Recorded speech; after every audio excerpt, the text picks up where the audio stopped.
Hi, I'm Walter Salles. I'm a Brazilian filmmaker. Starting with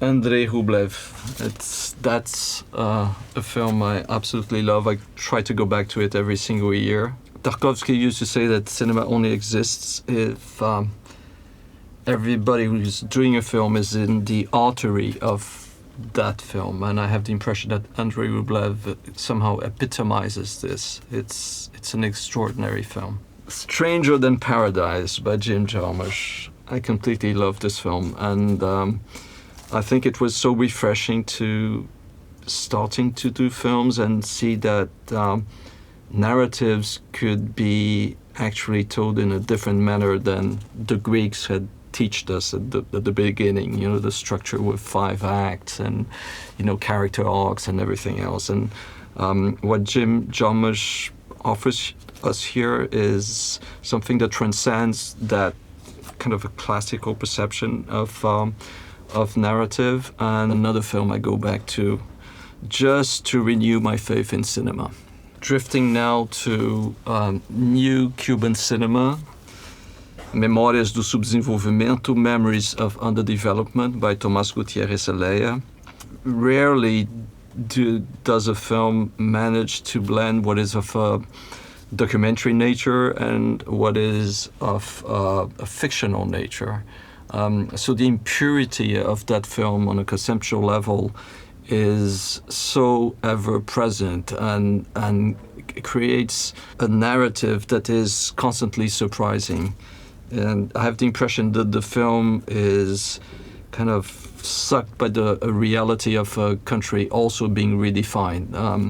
And it's one of those films where the journey of the character and the journey of the society as a whole intermingle. La Notte by Antonioni.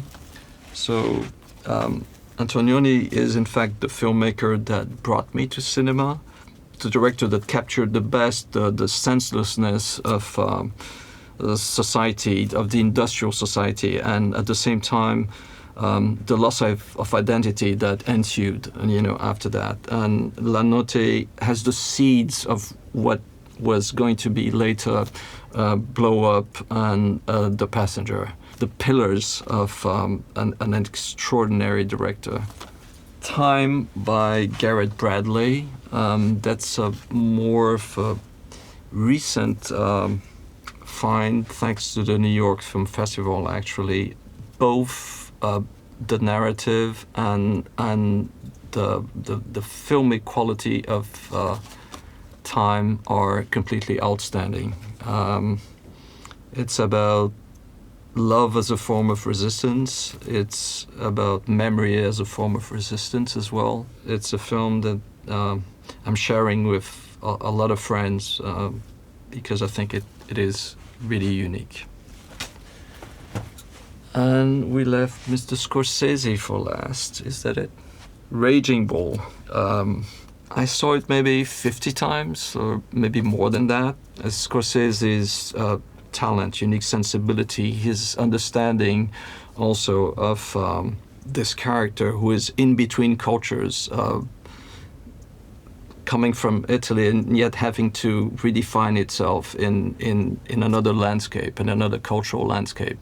Everything about this film is unique, and it's one of those films where every single image contains the film as a whole, and that is so difficult to achieve in cinema. I have a hard time actually analyzing it every time because I'm completely taken by it. So this is cinema at its highest point.